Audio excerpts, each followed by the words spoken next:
और जिसमें 13 के करीब कैंडिडेट्स ने नॉमिनेशन पेपर फाइल किए थे, लेकिन लेटर ऑन हमारी सेंट्रल लीडरशिप जिसमें पाकिस्तान पीपल्स पार्टी, पाकिस्तान मुस्लिम लीग और JUI फजल रहमान ग्रुप का आपस में डिस्कशंस हुई, पॉलिटिकल डायलॉग हुआ और उस डायलॉग के नतीजे में ये फ़ैसला किया गया कि बलूचिस्तान की पार्लियामेंट में जिसकी अक्सरियत है उनको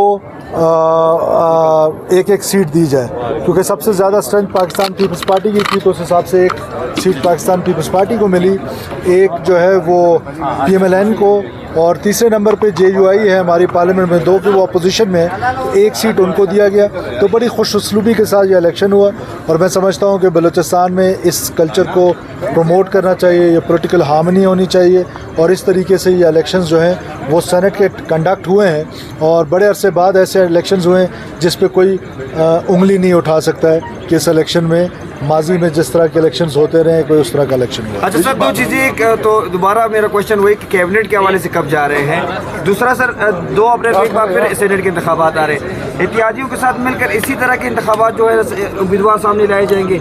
देखिए, कोशिश तो होगी, ये पॉलिटिकल राइट है हर जमात का कि वो ज़्यादा से ज़्यादा सेनेटर लाने की कोशिश करेगा और उसमें अभी तक तो हमारी जो कोलिशन है उसमें कोई इस पर डिस्कशन नहीं हुई है। जब इस पर डिस्कशंस होंगी हम डायलॉग करेंगे और अगर डिस्कशंस में कोई इस तरह का फार्मूला बन जाता है कि तमाम लोग अपने आप को अकोमोडेट समझेंगे तो यकीनन इस तरह का फार्मूला निकालना ज़रूरी है कि जिससे इस तरह से इलेक्शंस हों जिस पे उंगली ना उठे। लेकिन ये हमारा पॉलिटिकल राइट है और किसी भी जमात का पॉलिटिकल राइट है कि वो मैक्सिमम लॉबिंग कर सके और अपने लिए वोट ले सके। काबीना की तश्कील इसके तो ताख़ीर का शिकार नहीं कि वोट इधर से उधर ना जाए, आप लोग नहीं दे सके।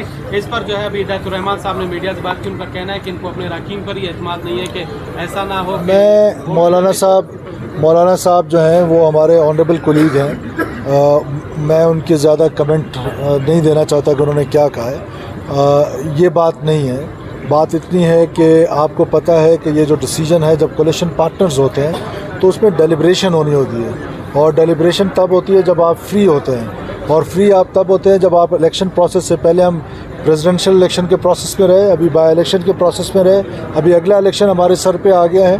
तो एतमाद की बात तो हमने 3 साल बाद भी तो इलेक्शन कर रहे हैं, उस वक्त भी तो काबीना बनी हुई होगी। ये इस तरह के रूमर्स छोड़ना मैं समझता हूँ कि ये इंतहाई नामुनासिब बात है। अच्छा सर, गुड गवर्नेंस के हवाले से BMC का आपने दौरा किया, वहाँ पर सूरत-ए-हाल इंतहाई नागुफ्तबे थी, बलूचिस्तान के अंदरूनी बलूचिस्तान में भी यही सूरत-ए-हाल है। क्या समझते हैं कि बड़े पैमाने पर अभी इस तरह का क्रैकडाउन होगा, लोगों को निकाला जाएगा, डॉक्टर्स को फारिग किया जाएगा? देखिए, आप बलूचिस्तान के लोगों का कोई कसूर नहीं है। 80 अरब रुपए जो हैं वो बलूचिस्तान की हुकूमत रियासत पाकिस्तान वो पंपिंग कर रही है मेडिकल फैसिलिटीज़ देने को एक आम बलूचिस्तानी को। जो अपर क्लास है वो तो जाके कराची में अपना इलाज कराता है, जो एलीट क्लास है। अपर मिडिल क्लास है वो भी बाहर जाके लाए। ये गरीब के इलाज के लिए 80 अरब रुपए, लेकिन आउटपुट ज़ीरो है। इन सारी चीज़ों को मद्देनज़र रखते हुए हमने रिफॉर्म्स कमेटी बनाई है। वो रिफॉर्म्स कमेटी आज नोटिफाई हो जाएगी, वो अपने रिफॉर्म्स के बारे में वो तमाम सेक्टर्स में वो हमें इनपुट देगी। तब तक हमारी कैबिनेट बन जाएगी, फिर वो इन जो रिफॉर्म्स हैं वो हम कैबिनेट में लेकर आएंगे और वहाँ से कोई इस तरह का मॉडल लेकर आएंगे पब्लिक प्राइवेट पार्टनरशिप का, जिससे हम अपने आम बलूचिस्तानी को इलाज की बेहतर से बेहतरीन सहूलियत मुहैया कर सकें। Thank you. तुमने सवाल किया दूसरे नहीं आप कर लें। थैंक यू यार, अफसोस का बात है। देखिए, बजट जो है वो हर साल एक इलेक्टेड गवर्नमेंट बनाती है और इलेक्टेड गवर्नमेंट का ये राइट होता है कि वो बजट किस तरीके से मुरतब करती है और उसमें इलेक्टेड जो नुमाइंदे होते हैं उनकी इनपुट होती है, सिविल सोसाइटी की इनपुट होती है, आपकी ब्यूरोक्रेसी की इनपुट होती है। तो ज़ाहिर है ये सारे लोगों की इनपुट आती है और उसका एक बजट बनता है। तो हम बजट के लिए डेलिब्रेशंस करेंगे, इन डिटेल करेंगे, इन डेप्थ करेंगे, जो कमज़ोरी कोताही है उनको दूर करने की कोशिश करेंगे। Thank you. सबसे पहले आप दोस्तों का शुक्रिया।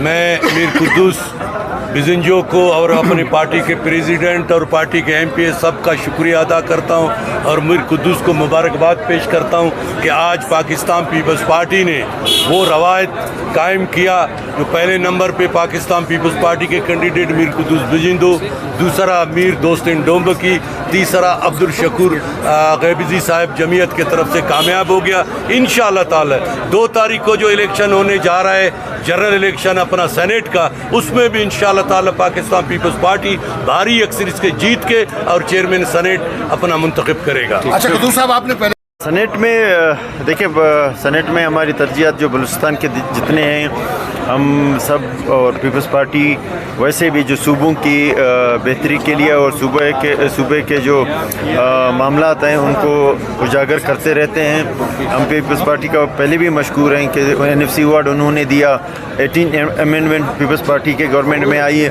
इंशाल्लाह हम सूबों को मजबूत करने और जो हमारा सूबा सबसे बड़ा रकबे के हवाले से है और आबादी के हिसाब से कम है, हमारे जो वहाँ पे ज़्यादा फोकस होगा कि सूबों को ज़्यादा से ज़्यादा मजबूती के लिए जो भी वहाँ पे कानून साजी होगा उसमें हम बढ़ चढ़ के हिस्सा लें। है सिक्योरिटी के हवाले से उन पे सेनेट को मेंबरान को मैं ये बात बतला दूं कि यहाँ पे मसाइल हैं सिक्योरिटी के हवाले से हैं और हमारा बड़ा मसला तालीम और सेहत के हवाले से है। तो इसमें मेरी कोशिश होगी कि मेरा फोकस हो तालीम और सेहत पे। ठीक शुक्रिया। इतना जल्दी खत्म किया बस सर, बहुत